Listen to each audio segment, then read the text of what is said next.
ನನಗೆ ಗೊತ್ತಪ್ಪ, ದಿವ್ಯಾನ ಆ ದುಷ್ಟೇ ಏನು ಮಾಡೋಕ್ಕಾಗಲ್ಲ. ಕೇಳಿಸ್ಕೊಂಡ್ಯ ಕಲ್ಪನಾ? ನೀನ್ ಸುಮ್ಮನೆ ಭಯ ಪಟ್ಬಿಟ್ಟೆ. ದಿವ್ಯಾ ತಪ್ಪಿಸ್ಕೊಂಡ್ಲಂತೆ. ಹೌದು ಅಜ್ಜಿ, ದಿವ್ಯಾನ ಆ ದೇವ್ರೇ ಕಾಪಾಡ್ದ.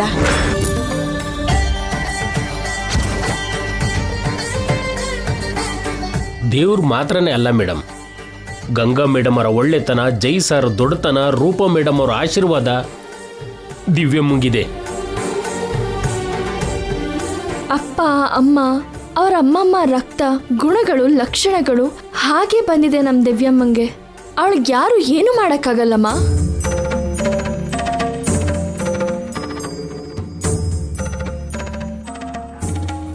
ಇಷ್ಟಕ್ಕೂ ನಮ್ ದಿವ್ಯಾ ಎಲ್ಲಪ್ಪ?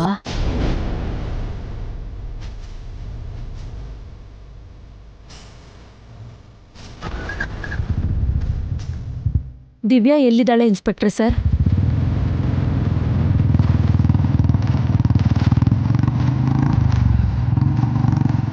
ನಮ್ಮ ದಿವ್ಯಮ್ಮ ಯಾವಾಗ ಬರ್ತಾಳೆ ಸರ್?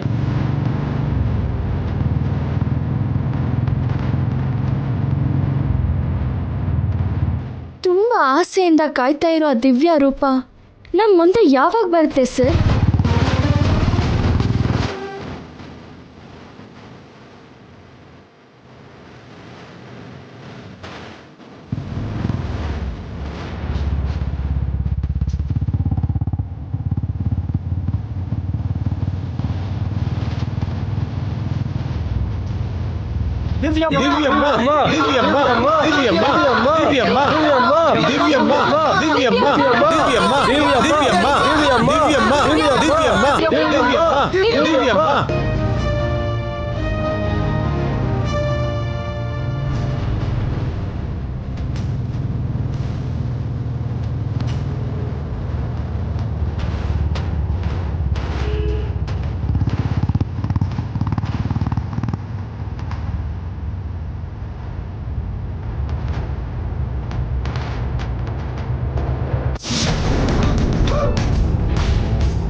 ಮೀನಾಕ್ಷಿ, ನೋಡು, ನೋಡೆ ದಿವ್ಯಮ್ಮನ, ನಮ್ಮ ದಿವ್ಯಮ್ಮ.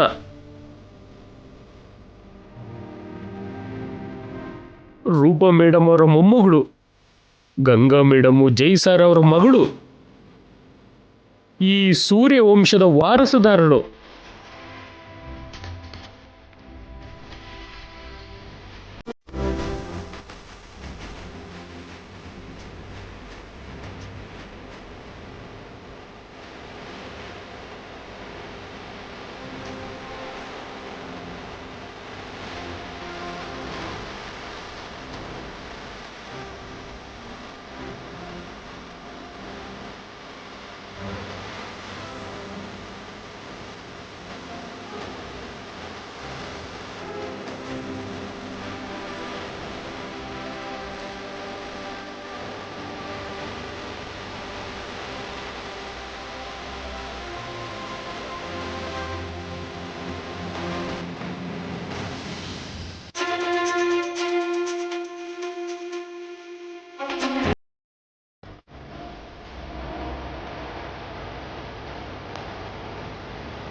ಹೇಗಿದ್ದೀರಾ ಅಜ್ಜಿ?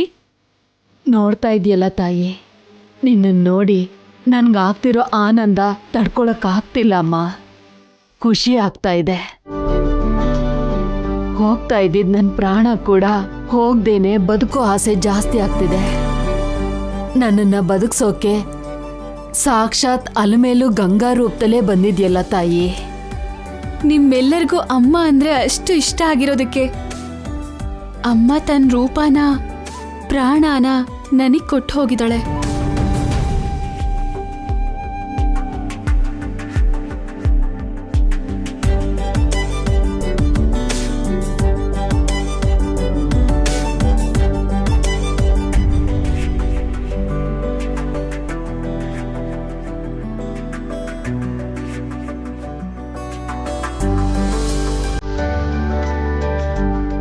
ಅಜ್ಜಿ ಚೆನ್ನಾಗಿದ್ಯಾ?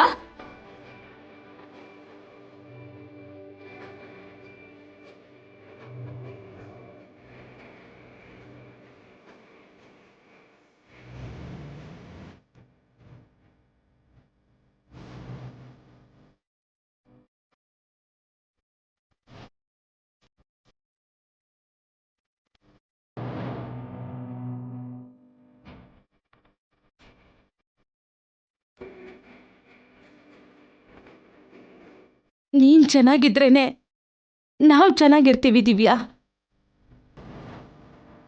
ಜೀವನ ಪೂರ್ತಿ ಕಷ್ಟಪಟ್ಟು ನಿಮ್ಮಮ್ಮ ನೀನಾದ್ರೂ ಸಂತೋಷವಾಗಿರ್ಬೇಕು ಅಂತ ಕೇಳ್ಕೊಂಡ್ಲು. ಅಮ್ಮನ ಕೋರಿಕೆ ನಾನು ಸಂತೋಷವಾಗಿರ್ಬೇಕು ಅಂತ, ನನ್ನ ಕೋರಿಕೆ ನಿಮ್ಮೆಲ್ಲರನ್ನು ಸಂತೋಷ ಪಡಿಸ್ಬೇಕು ಅಂತ. ನಾನು ಬಂದಿದ್ದೀನಿ ಅಲ್ವಾ ಅಜ್ಜಿ? ಯಾವ ಕಷ್ಟಗಳನ್ನು ನಮ್ಮ ಕಾಂಪೌಂಡ್ ವಾಲ್ ದಾಟ್ ಬರೋದಕ್ಕೆ ಬಿಡೋದಿಲ್ಲ.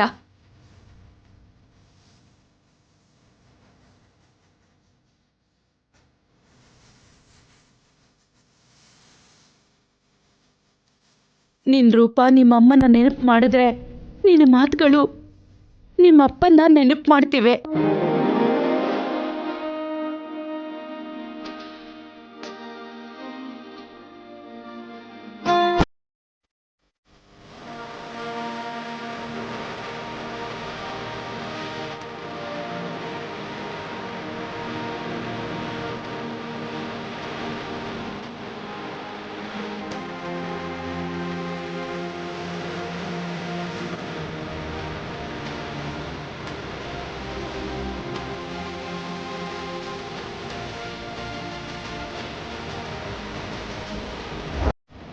ಏನ್ ಚಂದ್ರಿಕಾ, ದಿವ್ಯಾ ನಮ್ಮನ್ನ ನೋಡ್ದಾಗೆ ಯಾರು ಗೊತ್ತಿಲ್ಲ ಅನ್ನೋ ಹಾಗೆ ಹೋಗ್ತಿದ್ದಾಳೆ, ಮರ್ತೋಗಿದ್ದಾಳೆ ಅಂತೀಯಾ? ಆ ಮನೇಲಿ ನಮ್ಮನ್ನು ಯಾರು ನೆನ್ಪಿಟ್ಕೊಂಡಿದ್ದಾರೆ ಅಂತ ಇವಳು ನಮ್ಮನ್ನು ಗುರ್ತು ಹಿಡಿತಾಳೆ.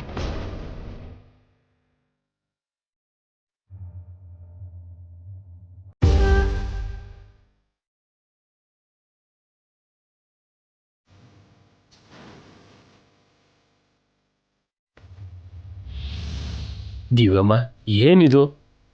ಹೇಳಮ್ಮ, ಊರಿನ ಜನರೆಲ್ಲ ನೋಡ್ತಿದ್ದಾರೆ. ನನಗೆ ಆಶೀರ್ವಾದ ಮಾಡಿ ಅಂಕಲ್. ನಾವು ನಿನಗೆ ಆಶೀರ್ವಾದ ಮಾಡೋದು ಅಂದ್ರೆ ಏನಮ್ಮ? ನೀವು ನಮ್ಮ ಯಜಮಾನಿ, ನಾವು ನಿಮ್ಮ ಸೇವಕರು. ನಮ್ಮಪ್ಪ ಅಮ್ಮ ನಿಮ್ಮನ್ನ ಯಾವತ್ತಾದ್ರೂ ಹಾಗೆ ನೋಡಿದಾರ ಆಂಟಿ? ಹಳೇದಂಗೆ ಮರ್ತೋಗಿದ್ದ ನಮ್ಮಮ್ಮನ್ನ, ಚಿಕ್ಕ ಮಕ್ಕಳಾಗಿದ್ದ ನನ್ನ ಅಣ್ಣನ್ನ ನೀವು ಎಷ್ಟು ಚೆನ್ನಾಗಿ ನೋಡ್ಕೊಂಡಿದ್ರಿ. ಇವತ್ತು ಊರಿನ ಜನ ನೋಡ್ತಿದ್ದಾರೆ ಅಂತ ನೀವು ಮಾಡಿರೋ ಸಹಾಯನ ಮರ್ತೋಗೋ ಅಂತೀರಾ ಅಂಕಲ್?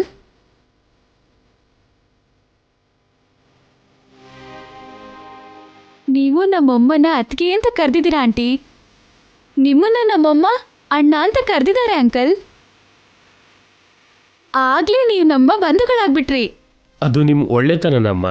ಅಲ್ಲ ಅಂಕಲ್, ಅದು ನಿಮ್ ದೊಡ್ಡತನ. ಅಪ್ಪಂಗೆ ನಿಮ್ಮನ್ನ ಮೀರ್ಸೋ ವಿಶ್ವಾಸ ಪಾತ್ರರೂ ಇಲ್ಲ, ಅಮ್ಮಂಗೆ ನಿಮ್ಮಂತ ಆತ್ಮ ಬಂಧುಗಳೂ ಇಲ್ಲ.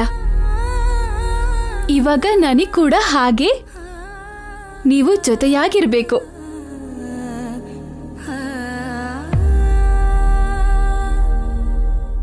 ಇದು ನನಗ್ ಮುಗಿಬೇಕಾಗಿರೋ ಕೈಗಳಲ್ಲ, ಆಶೀರ್ವಾದ ಮಾಡ್ಬೇಕಾಗಿರೋ ಕೈಗಳು.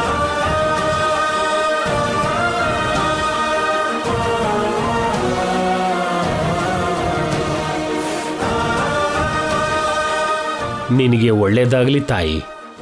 ಚೆನ್ನಾಗಿರಮ್ಮ.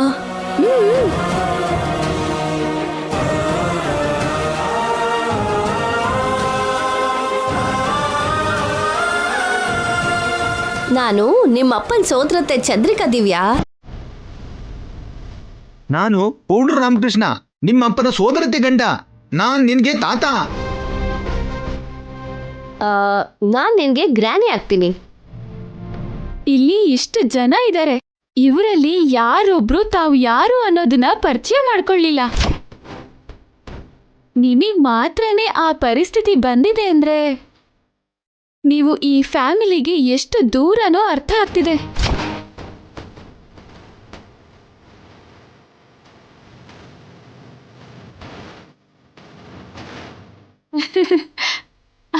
ಆದ್ರೂ ಪರವಾಗಿಲ್ಲ, ನಾನು ಹತ್ರ ಮಾಡ್ಕೋತೀನಿ.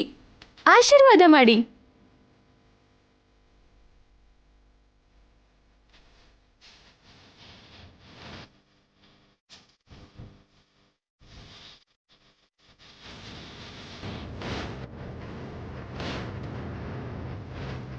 ಇವಳು ಗಂಗನೋ ಜಯ್ಯೋ ಅಲ್ಲ ಪೌಡ್ರು, ಎಲ್ಲ ರೂಪನ್ ಥರ.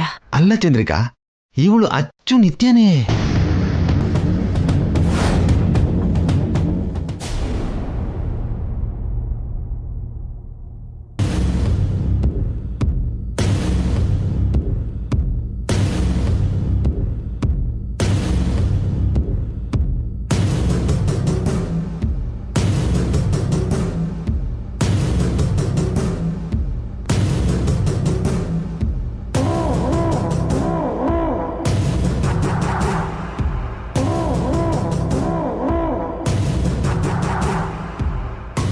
ಮೇಡಮ್ ಮೇಡಮ್, ದಿವ್ಯಾ ಎಲ್ಲಿದ್ದಾಳೆ ಅಂತ ಗೊತ್ತಾಯ್ತು. ಎಲ್ಲಿದ್ದಾಳೆ? ದೇವಸ್ಥಾನಕ್ಕೆ ಹೋಗಿದ್ದಾಳಂತೆ ಮೇಡಮ್. ದೇವಸ್ಥಾನಕ್ಕೆ ಹೋಗಿದ್ದಾಳಾ? ಆದರೆ ಮೇಡಮ್, ಅಲ್ಲಿ ಜೈಸರ್ ಫ್ಯಾಮಿಲಿ, ಪೊಲೀಸ್ನವರು, ಹಾಗೆ ಊರಿನ ಜನ ತುಂಬ ಜನ ಇದ್ದಾರಂತೆ. ಅಲ್ಲೇ ಅವಳು ಸಾವು ಕೂಡ ಇದೆ. ಅಷ್ಟು ಜನ ಇರಬೇಕಾದ್ರೆ ನೀವು ದಿವ್ಯಾನ್ ಹೇಗೆ ಸಾಯಿಸ್ತೀರಾ? ಅದು ಆ ಊರಿನ ಜನರಿಗೆ ದೇವಾಲಯ, ಆದ್ರೆ ಜೈ ಫ್ಯಾಮಿಲಿಗೆ ಸ್ಮಶಾನ.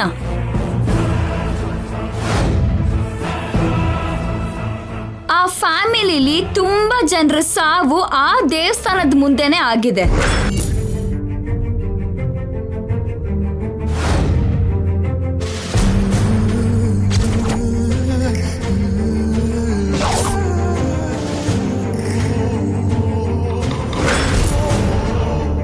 ಆದ್ರೆ ಅವ್ರೆಲ್ಲರೂ ಶಾಪದಿಂದ ಸತ್ತಿದ್ದಾರೆ. ದಿವ್ಯಾ ನನ್ನ ಕೈಯಲ್ಲೇ ಸಾಯ್ತಾಳೆ. ಮೇಡಮ್, ಸ್ವಲ್ಪ ರಿಸ್ಕ್ ಏನೋ, ಒಂದ್ಸರಿ ಯೋಚನೆ ಮಾಡಿ.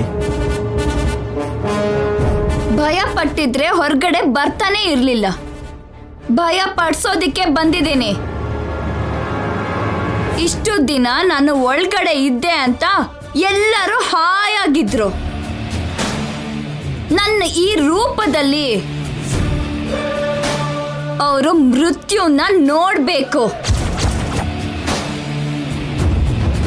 5 ತಲೆಮಾರುಗಳಿಂದ ಆ ಮನೆ ಸೊಸೆಯಂದ್ರನ್ನ ಬಲಿ ತಗೊಂಡ ಆ ದೇವಸ್ಥಾನದಲ್ಲಿರೋ ದೇವತೆ ನನ್ನ ಮೃತ್ಯು ಸ್ವರೂಪನ ನೋಡಿ ಭಯ ಪಡ್ಬೇಕು.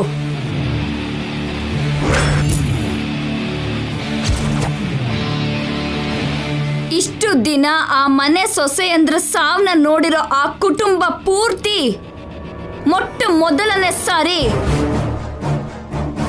ಆ ಮನೆ ಮಗಳ ಸಾವ್ ನೋಡಿ ಭಯ ಪಡ್ಬೇಕು. ಇನ್ ಮುಂದೆ ಆ ವಂಶ ಶಾಪನಲ್ಲ, ನನ್ನ ನೆನ್ಪಿಟ್ಕೋಬೇಕು. ದಿವ್ಯನ ಅಷ್ಟು ದಾರುಣವಾಗಿ ಸಾಯಿಸ್ತೀನಿ.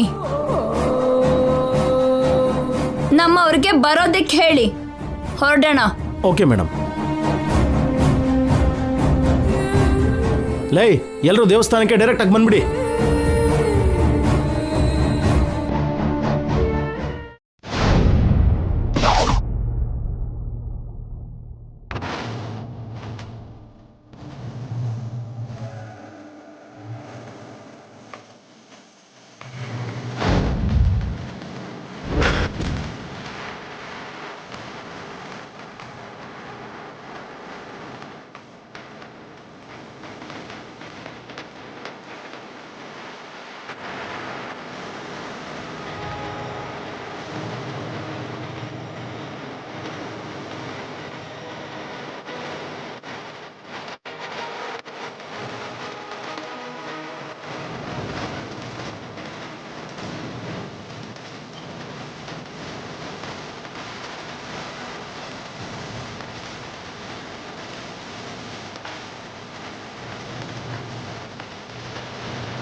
ನಮ್ಮಮ್ಮ ಅಪ್ಪ ಪ್ರತಿಷ್ಠಾಪಿಸಿರೋ ಈ ಧ್ವಜಸ್ತಂಭ ಈ ದೇವಸ್ಥಾನಕ್ಕೆ ಅಲಂಕಾರ ಮಾತ್ರನೇ ಅಲ್ಲ, ನಮ್ ವಂಶಕ್ಕೆ ಗರ್ವ ಕೂಡ.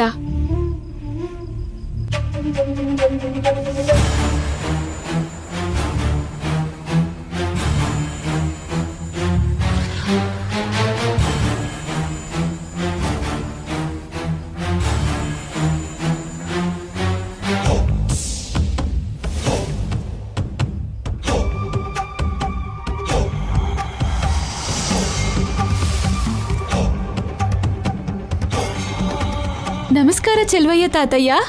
ನಮಸ್ಕಾರನಮ್ಮ. ಅಚ್ಚು ನಿಮ್ಮ ಅಮ್ಮನ ಹಾಗೆ ಇದೆಯಾ ತಾಯಿ? ಅವಳನ್ನೇ ನೋಡ್ತಿರೋ ಹಾಗೆ ಇದೆ.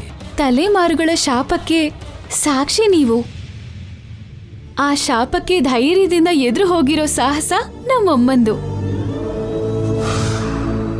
ಆ ಚಿತೆಲಿ ಸುಟ್ಟಿದ್ದು ಅವಳ ಶರೀರನೇ ಹೊರತು ಆ ರೂಪನೂ ಅಲ್ಲ, ಆ ಕಿರುನಗೆನೂ ಅಲ್ಲ. ಸರಿಯಾಗಿ ಹೇಳಿದೆ ತಾಯಿ. ಆ ತ್ಯಾಗ ಮೂರ್ತಿ, ಆ ಮಹಾತಾಯಿ ಮತ್ತೆ ಬದುಕಿ ಬಂದಿರೋ ಹಾಗಿದ್ದೀರಾ. ನನ್ನ ಆಯಸ್ಸು ಕೂಡ ತಗೊಂಡು ನೀನು 100 ಕಾಲ ಬಾಳಮ್ಮ.